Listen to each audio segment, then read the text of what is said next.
السلام علیکم ورحمۃ اللہ وبرکاتہ۔ الحمد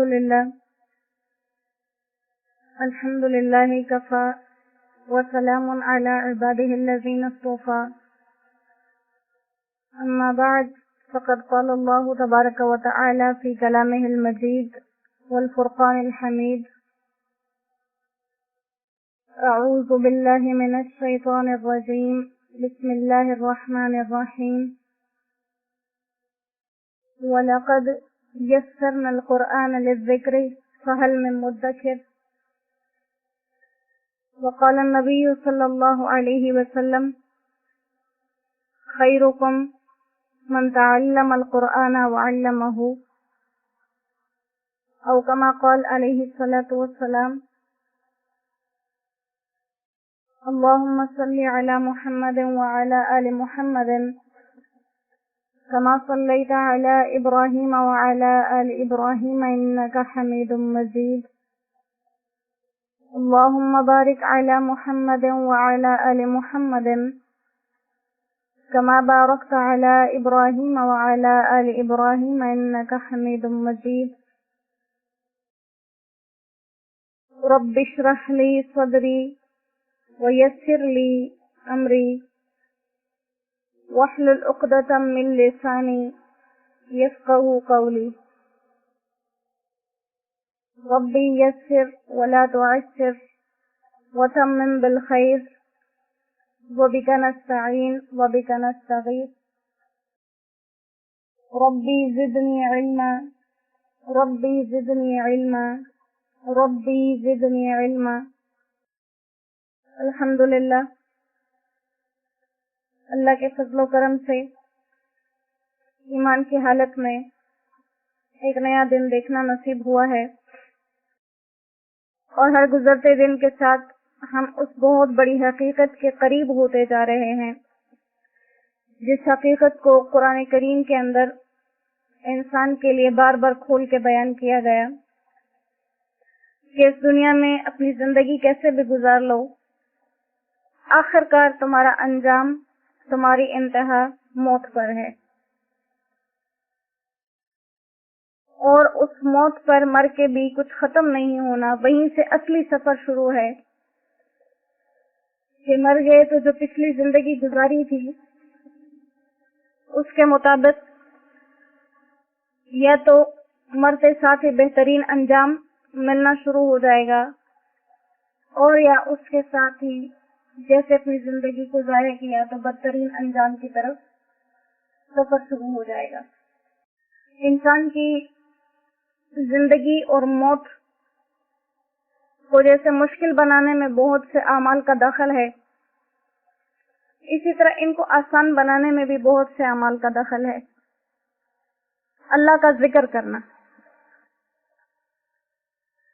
اللہ کے ذکر کی مثال انسان کے لیے ایسی ہے، اور انسان کی روح کے لیے جیسے پودوں کو پانی دیتے ہیں، ہم اپنی آنکھوں سے وہ ترقی دیکھتے ہیں۔ ایک پودا ہے بالکل مرجھایا ہوا، آپ اس کو پانی ڈال دیں، اس پانی کی تازگی کے آثار فوراً سے اس پودے پہ نظر آنا شروع ہو جائیں گے، اور ایک دو دن لگاتار اس کو پانی دینے سے وہ ایک دم تر و تازہ ہو جائے گا، ہرا بھرا ہو جائے گا، بالکل صحیح سلامت ہو جائے گا۔ ایسے ہی انسان کی روح کو جس غذا کی ضرورت ہے، جس پانی کی ضرورت ہے، اس میں سب سے بڑا مقام اللہ کے ذکر کا ہے، اور ہر چیز کے اندر اللہ نے ذکر رکھا ہے، ہر عبادت کے اندر ذکر موجود ہے۔ ذکر کے اندر ساری عبادتیں نہیں ہیں، لیکن ہر عبادت کے اندر ذکر ضرور ہے۔ نماز ہے، اللہ کے ذکر سے خالی نہیں، قرآن ہے، سب اللہ کا ذکر ہے، حج ہے، سب اللہ کا ذکر ہے، زکوٰۃ ہے، سب اللہ کا ذکر ہے، روزے سب اللہ کا ذکر ہے۔ اور ذکر کے اندر یہ نہیں کہ ایک انسان ذکر کر رہا تو اس کی نماز ہو جائے گی، ایسا نہیں ہے، لیکن نماز پڑھے گا تو ذکر بیچ میں ضرور آ جائے گا خود بخود۔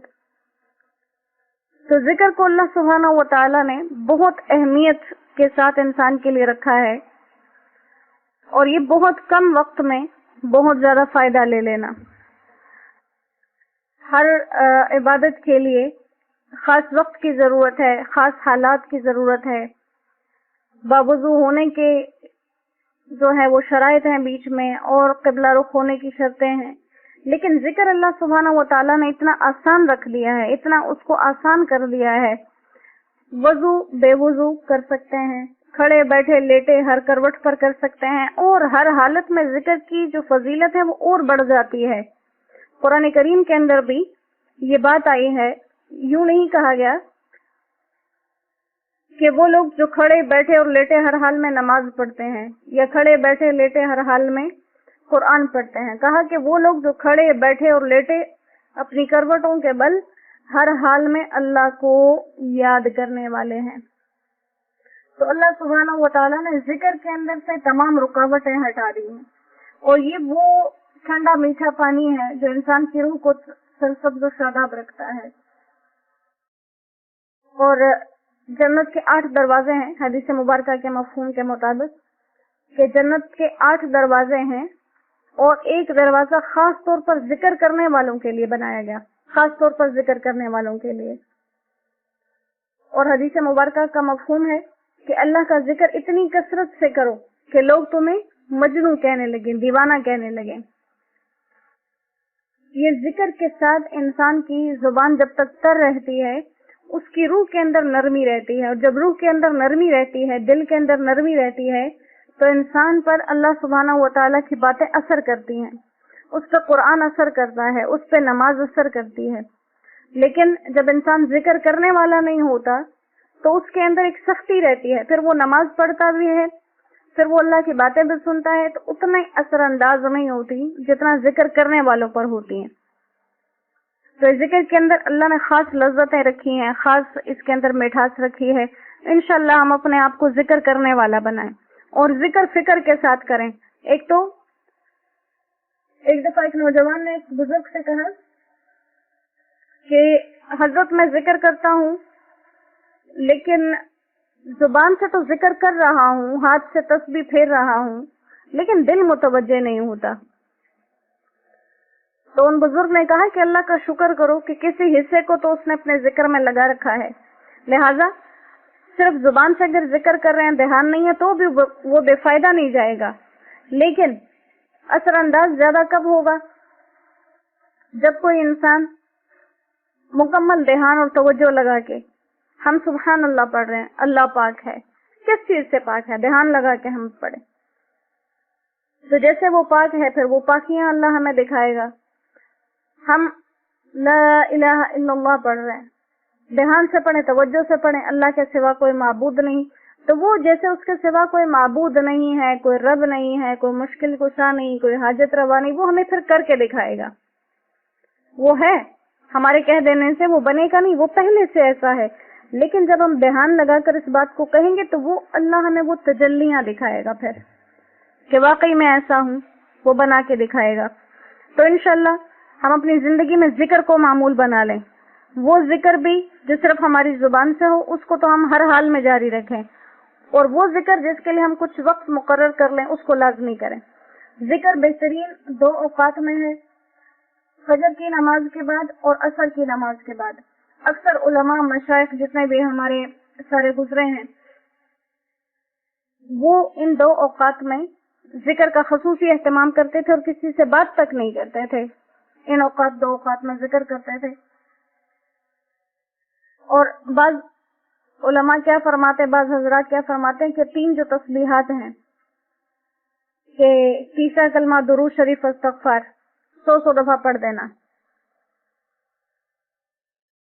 100 دفعہ تیسرا کلمہ، 100 دفعہ درود شریف، 100 دفعہ استغفار. ترتیب کوئی بھی رکھ لیں، لیکن علماء فرماتے ہیں کہ پہلے تیسرا کلمہ پڑھ لیں تو زیادہ بہتر ہے کہ اللہ کی نعمتوں کا اظہار ہو جائے اور اس کی پاکی بیان ہو جائے.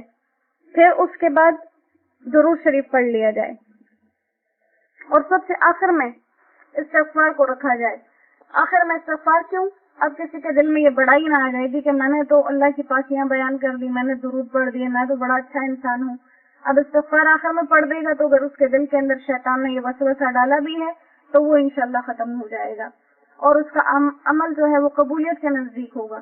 تو علماء فرماتے کہ اگر دھیان لگا کر محبت سے توجہ سے اللہ سے ہونے کے یقین کے ساتھ کہ سب کچھ کرنے والی ذات اللہ کی ہے, جو آج تک ہوا, جو ہو رہا ہے, جو آئندہ ہوگا, یہ سب حالات اللہ کے ہاتھ میں ہیں, اسی کے قبضہ قدرت میں ہے. اس چیز کو دھیان میں رکھتے ہوئے جب یہ 3 تسبیحات پڑھیں تو کہتے ہیں اس انسان کو دنیا میں یہ اللہ اپنا ولی بنا لیں گے اور اس کو یہ نظارے اللہ دکھا دیں گے. تو اللہ سبحانہ و تعالی ہمیں ذکر اور فکر کرنے والا بنا دیں.